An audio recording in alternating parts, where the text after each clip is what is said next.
never lose, never lost your darlings.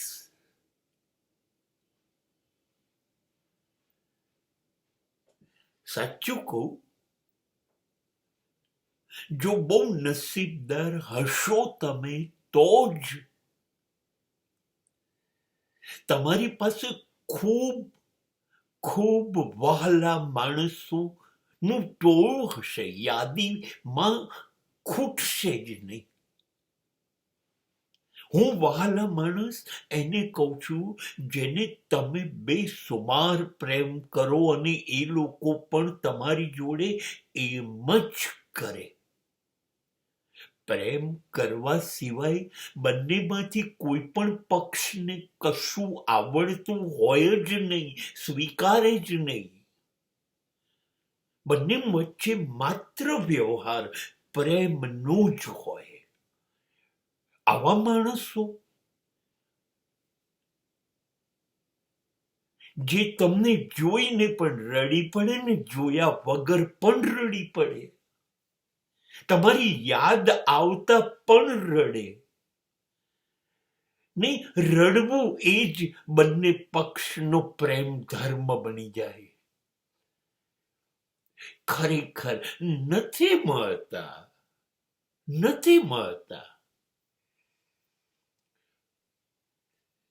જ્યારે જ્યારે કોઈ કહે હું પ્રેમ કરું છું, ત્યારે હું તરત મારી જાતને ચૂંટલી ખણી લઉં છું. બી એલર્ટ. પ્રેમ કોઈ એમને તો કરે નહીં આ જમાનામાં. આને કેમ મારા માટે પ્રેમ થયો? મારામાં એવું તો ખાસ શું છે? તરત અંદરથી ટકોરા મારતો અવાજ આવે, ઊભો રહેજે. ધક્કો વાગશે નહીતર. ઊભો રહેજો. પણ લાગે કે નહીં, આમાં માત્ર પ્રેમનો રણકાર જ છે, તો હું એના વગર એક ડગલું પણ ચાલતો નથી. સાચું કહું, કેમ બહુ જ નાના બાળકો આપણને ગમે છે? કેમ કે અંદર જેવા છે એવા જ બહાર હોય છે. એમણે કોઈ છેતરપિંડી કરવી નથી, એમણે કોઈ દગાબાજી કરવી નથી, એમણે કોઈ રમત રમવી નથી, એમણે આપણું કશું નથી લઈ લેવું. એક નાનકડું સ્માઇલ આપણને કેવા એની પાછળ દોડતા કરી દે છે. ઉંમર ભૂલાઈ દઈએ એવી બધી હરકતો કરવા માંડે છે. કાં તો આવા ભલા ભોળા માણસો, બાળક જેવા નિર્દોષ, જેને છેતરપિંડી એટલે શું એ જ ખબર ના પડી હોય, આવા માણસો હોય જે કાયમ તૈયાર રહેતા હોય. હું તમારા માટે કંઈ પણ કરી શકું નહીં, હું ખતમ થઈ ગયું તમારા માટે. પોતાની જાત સમાપ્ત કરી કાઢે, શ્વાસ વગર ઘસાઈ જાય. આ બધી નિશાનીઓ છે. નથી મળતા, આવા નથી મળતા. આવા મેળવવા જતા છેતરપિંડી થાય છે.